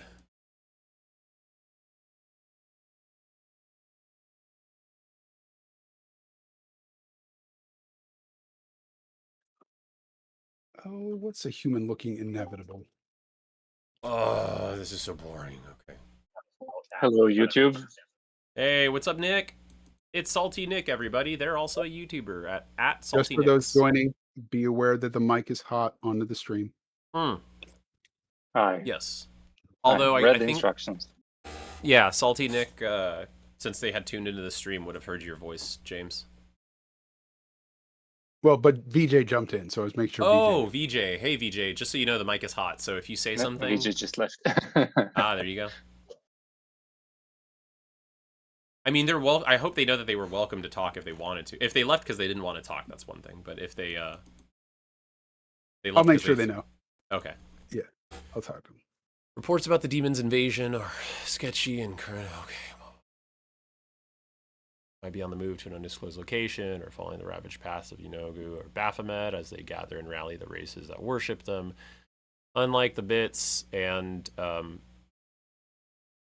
pieces of news about the other demon lords, a significant amount of information is known about the cult of Demogorgon festering under Gracklestug as events either directly affect the residents of the Giant Clan. Oh, did VJ come back? And then left again. And left. Ching, dang it.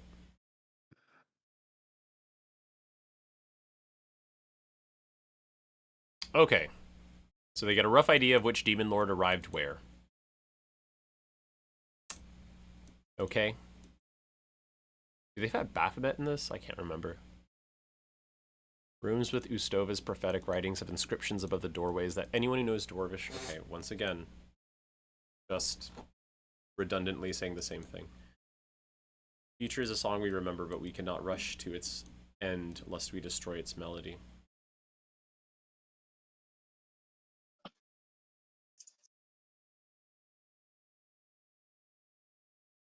Again, just redundant information. They need one sentence. They just need one sentence to say that all of the rooms have the sound, the echoes of rushing water. They don't need to repeat it every subsection. Oh, wait. Unlike the other rooms. Okay. Never mind. I misread. But does it make a difference?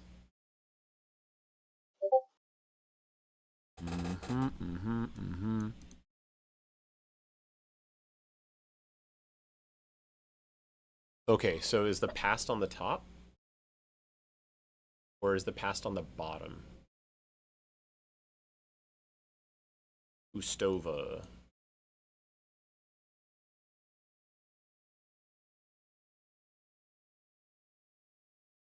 I'm gonna say on the bottom. Let's see. Lower level. Oh, no. Okay. Well, it doesn't even matter. Who cares? All right. Information about the archives, blah, blah, blah.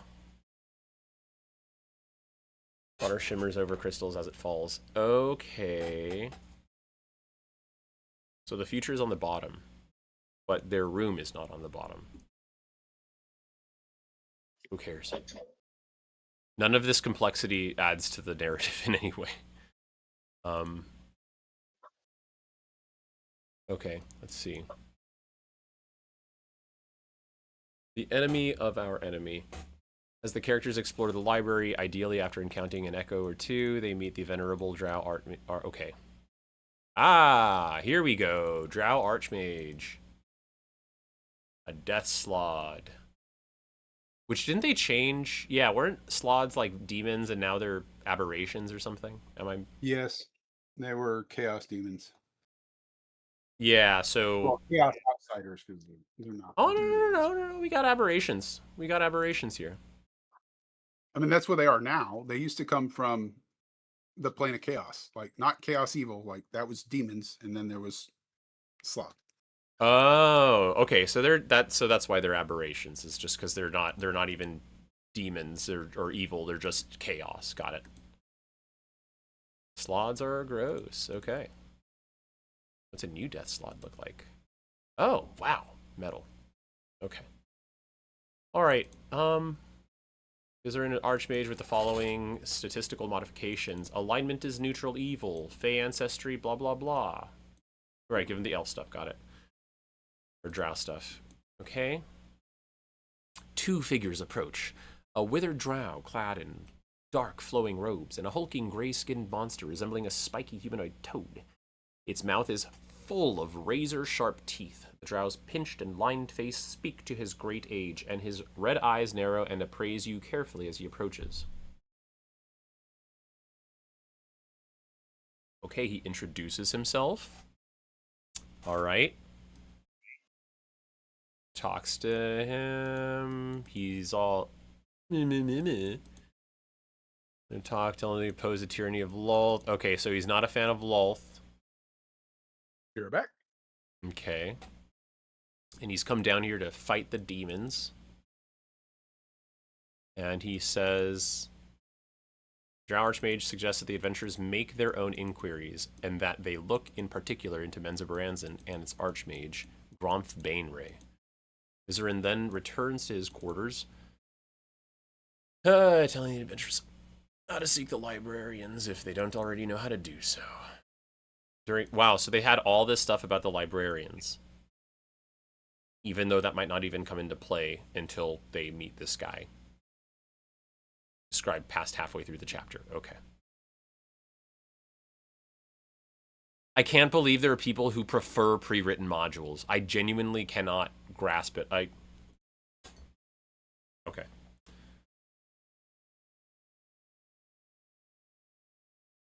How you doing, Nick? Oh, doing all right, thank you. I'm taking care of the new animal that I've acquired last night. Oh, I told you, yeah. The bird? Yeah. The baby crow. Do you want to tell the internet about what the situation is with your baby crow? Yeah, we heard some commotion behind the house 2 days ago. Turns out there was not a baby, but a juvenile crow on the ground. Couldn't fly, and the cats were stalking it. So we shoot away the cats, resurrected an old bird cage that was last used 30 years ago. And now for 2 days it's been here with us. I've been feeding it and hoping it makes a recovery. It can't fly yet very well. It can like hop using its wings a bit. So we've been taking it out for exercise twice a day to get some wing stretch on. And, we've been feeding it protein and creatine and coenzyme Q10, all of that, just to make him as buff as possible. No, the last part is a joke. Okay, yeah. I was like, please do tell the internet that the last part is a joke. Let's see. Okay. approaching the librarians. Oh God, we're finally there. Awesome.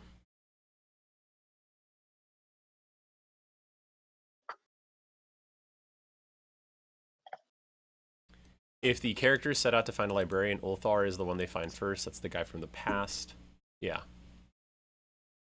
Agree that current events in the Underdark are serious concerns, but their roles and records keep...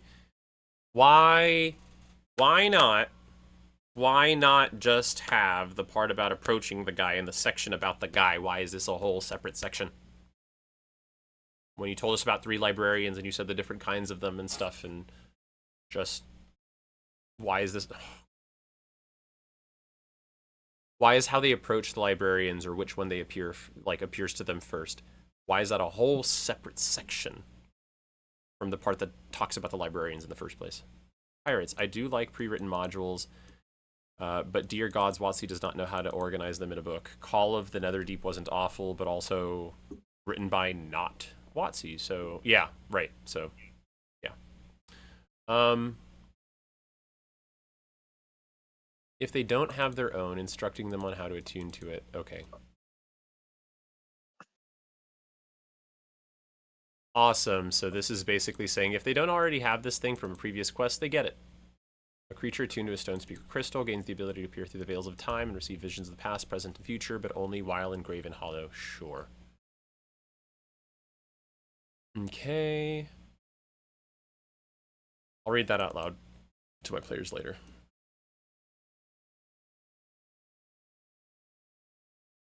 Possible visions. Okay, Gromp's Folly. Lugmoy's Arrival. You know, I'm not even going to read through all of these right now. I will see what pops up. See. Because it kind of depends on the questions that they ask, right? So if they ask, I know that these are just the things that I say back to them.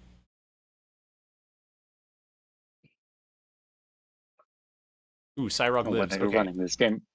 I'm running it tonight immediately after recording the dice roll today. Oh.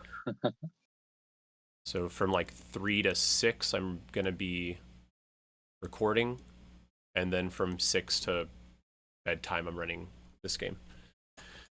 Okay, in the heart of an alien cavern, glistening with slime, scores of mind flayers gather around an enormous brain resting in a pool. The pool is dead, or the brain is dead. You can hear the Illithid's incomprehensible thoughts as they mourn its passing. One word echoes louder than the other's. Cyrog. Suddenly, Faerzrith bathes the dark and twisted hall in purplish light. A rift opens. A hulking horned figure that reeks of putrescence steps out. It raises a skull-tipped wand and points it at the dead elder brain. The elder brain begins to pulsate, and you see the intermittent flashes of purple light under its rotting flesh. The mind flayers are aghast as the elder brain speaks to them once more, telling them that Orcus has saved Cyrog and commanding them to follow it into undeath. The librarians of Graven Hollow know that Cyrog is the name of a distant mind flayer settlement.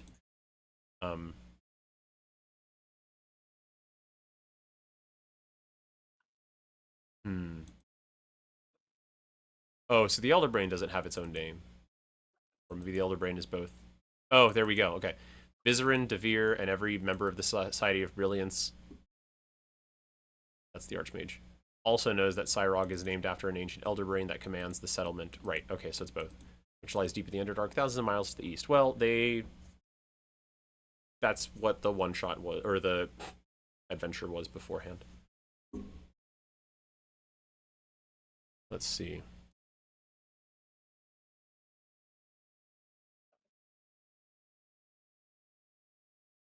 As the Eye Tyrant, what?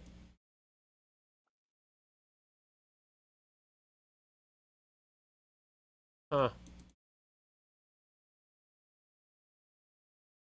So there's hyenas in the Underdark, or is this on the surface?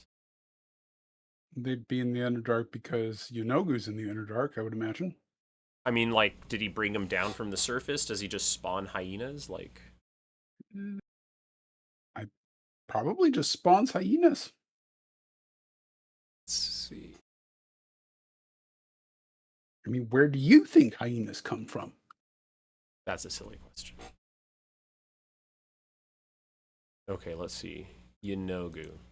Which one was first? Mordenkainen and Stone? No, Mordenkainen presents Monsters of the Multiverse. That's what it is. East of Butchery. Alright, mentions nothing about Out of the Abyss.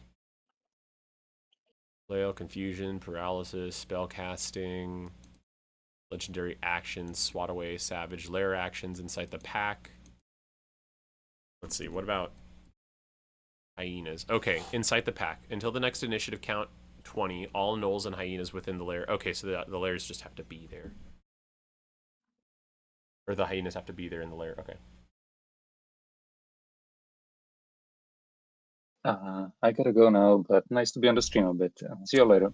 See ya. Later, Nick. Bye, chat.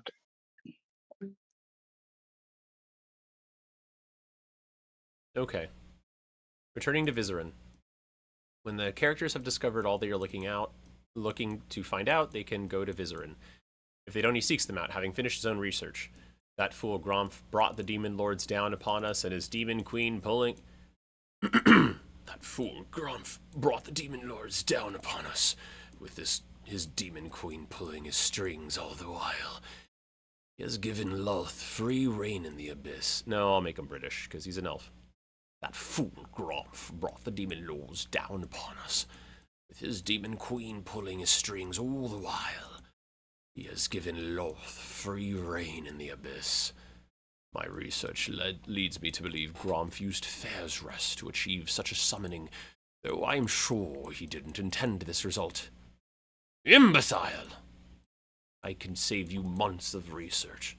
Research time we clearly don't have. The information I found here has confirmed my theories, and I know how to banish the demon lords back to the abyss. We can do this if we work together. If you are willing and daring enough to directly challenge the demon lords, or perhaps foolhardy is the better word. If the characters seem hesitant to work with Vizerin, he reminds them of the peril facing the surface world should the demon lords escape from the Underdark. If the characters accuse Vizerin of having ulterior motives, the drow smiles thinly and agrees. Still, he insists his goals are the same as the character's own, and he doesn't ask them to involve themselves in his other plans. He points out that he is by far the most inconsequential of the many evils that the characters must contend with. Vizerin invites the adventurers and their NPC followers to Araj, his tower and stronghold, where they can discuss the matter further. There he can demonstrate that what he intends to do, and why he needs the hero's help.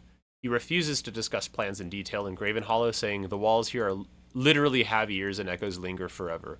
Only his home is secure enough to serve as the place from which to plan the demon lord's defeat. Leaving Graven Hollow, thank God. As long as the characters remain respectful guests, the librarians don't mind them staying in Graven Hollow as long as they like. However, the library stops providing new visions after the characters learn the most essential information. What's up, Derek? The most essential information. If the players persist beyond that point, their efforts prove fruitless. And librarians or assistants suggest there is no more they can learn at this time. Characters can travel with Vizerin, or he provides them with a map and precise directions to guide them to Araj, if they want to deal with other matters in the Underdark first. He emphasizes that time is of the essence. Every day the character's tarry allows the Demon Lord's power and influence in the Underdark to grow. The Tower of Vengeance. Okay. Last favor the library provides for the adventurers is to have the tunnel out directly connect with routes leading to the character's desired destination, whether that destination is Raj, Blingdenstone. Okay. Literally here, James, by the way, the adventure is like, at this point, don't make the characters try to navigate the just give them a tunnel that goes to where they want to go. You see what I mean? Yeah.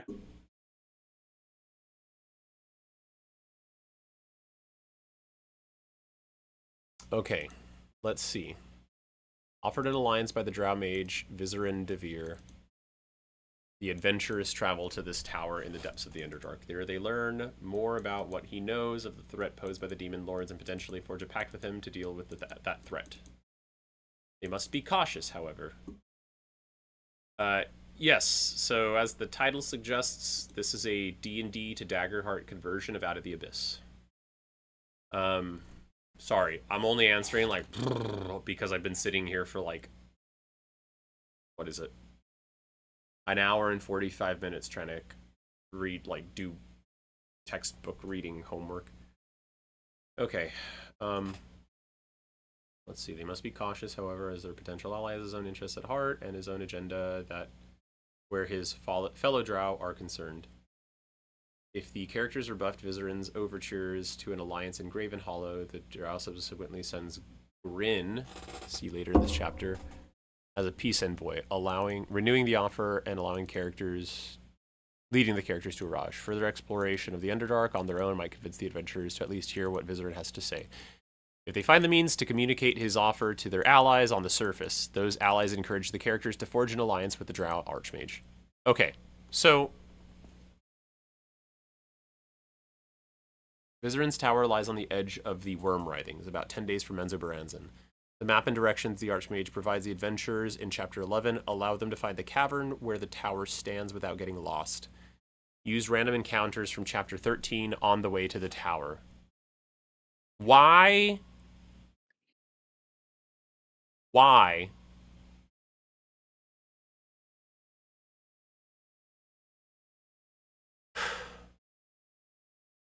Why would you open Chapter 12 with, on the way to get to the place that Chapter 12 describes, grab shit from Chapter 13? Just whatever.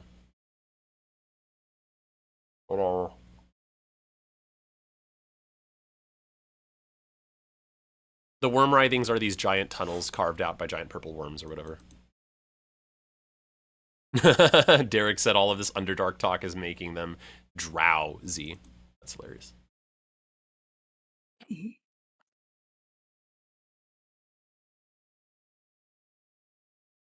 Okay, special guests. Okay.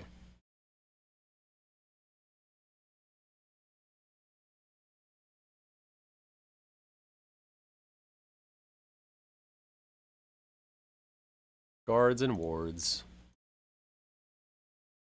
You know, the interesting thing about the etymology of the words guards and wards is I think both of them come from the same word.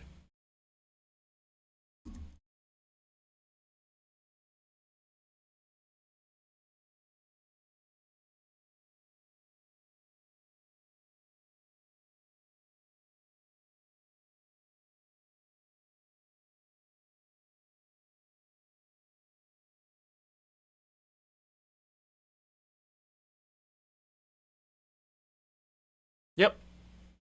That's funny. Okay. It's over here.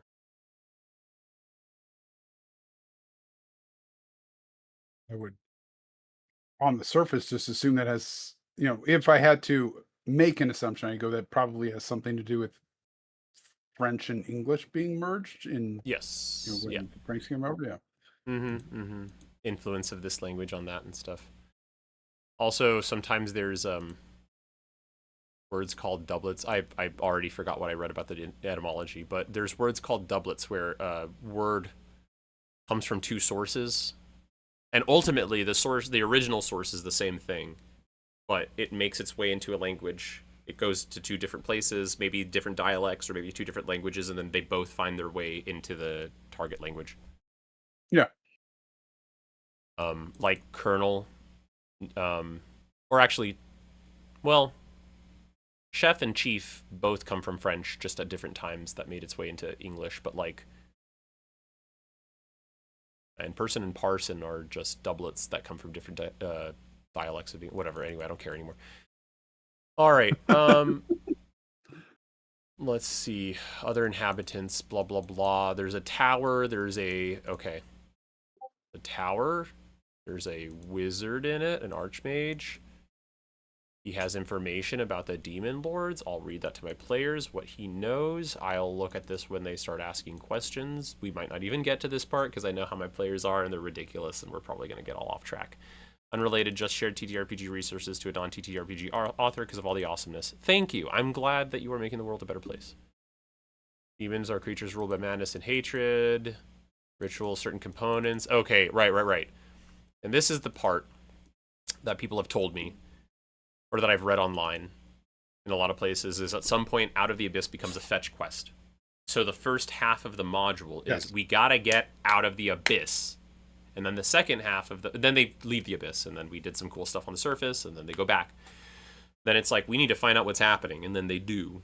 Right, they go to one place because it's like, we got to go to Mantle Dareth, which is like a trading outpost that's like a neutral ground for all the different, primary races of the Underdark, or ancestries of the Underdark.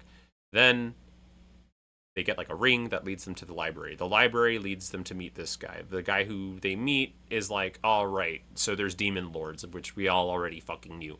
And then the guy's like, I can send them back, but I need some special items. And then the rest of the adventure is them having to go to these places to find these special items. The special items are: the adventurers are willing to ally with him, further outlines his needs. He explains that the ritual is powered by a unique talisman called the Dark Heart. As soon as I finish reading this, by the way, I'm going to lie down for like 10 minutes before my actual play starts. Yeah. The talisman's creation requires a number of unique components. The intact and unhatched egg of a purple worm for channeling great physical power. The central eye of a beholder to break down magical resistance and overcome magical forces. You know what? They fought a beholder earlier, and I'm pretty sure they have the eye. I'm going to say they need an eye of a beholder, which they happen to already have. I'm not going to make them go back to find that fucking beholder's corpse. So they need a purple worm egg, which they'll go to the worm writhings for. 6 feathers from 6 different angels. Oh my god. Heart of a Goristro, which is A demon. The big, isn't it the big gorilla demon? I know it's a demon. I think it's the gorilla demon.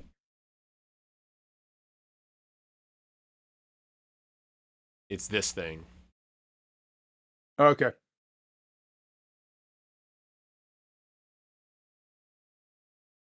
A demon of disaster. Reaching flows, okay. 13 tin masks. Oh, tin masks.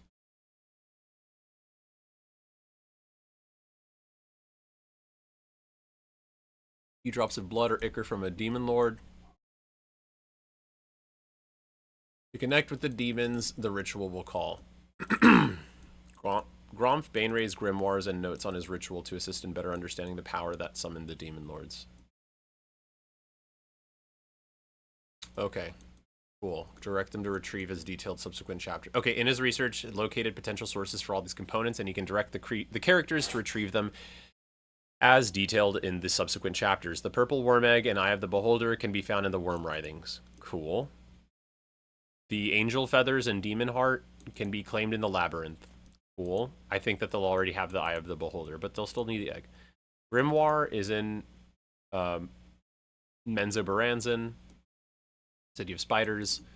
Being able to acquire the Timask, mushrooms, and blood of a demon lord depends on the adventure's resourcefulness and the opportunities found in the chapters, in other chapters of the adventure. You can modify the components list if you wish, using the encounters in chapters 13 through 15 as guidelines and opportunities.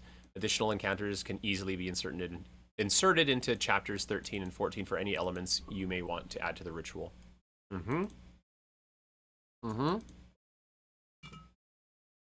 And he says, get out of here, losers. Exactly like that. Yes. Yeah. Okay, cool. All right, everybody. I honestly, part of the I need to find stat blocks for all this stuff, but it seems like there's not a lot of combat coming up, and I just found this really cool. James just found this really cool D&D-to-Daggerheart converter tool. So if I really need something that I don't find in the books that's already made for Daggerheart, I'll use this. There's also a lot of supplements that I've bought that have really good monsters and stuff, and a guide for changing the tier of things to balance them for different levels. But at any rate, that is my stream for today. I'm gonna, honestly, I'll probably end up winging like the stat blocks I use anyway, because I don't give a shit. I give a shit, but like, I don't give a shit because I know it's going to be okay, and it's something I know I can do. Like, if I need to just control F through several of my supplements and find the right stat block, like I can. And if I find something that's close enough, I'll reskin it, right? The images that I'm showing my players are going to be the same. If the attack says punch, but it's supposed to be a claw, it's Daggerheart, so it's all physical damage, and I just say it's a claw instead of a punch, or whatever it's supposed to be. right? And also I do have a lot of supplements with a lot of stat blocks I can pull from, so I really do think I'm going to be okay. Like I said, there's not even that many opportunities for combat unless my players are idiots. You know what? I'll end up pulling some stat blocks before the game if I have time. Their characters are idiots, I should say. Their characters are, like, the players have called their characters idiots. My players are wonderful people. They're the most important people in my life. It's my brother, my cousin brother, and my partner, my fiance. They're all awesome people. Their characters are idiots. But that's what makes the campaign fun and why we keep doing it. But anyway, all right. Well, everybody, follow me online. Linktree's right down here, and you can follow the voice you've been listening to, DM with a Day Job, also on YouTube, as well as earlier they popped in Salty Nick. And that's it for me today. I'm gonna log off and rest my voice a little bit before I have to record The Dice Rolleth Toward the Pond Part 2. Bye, everybody.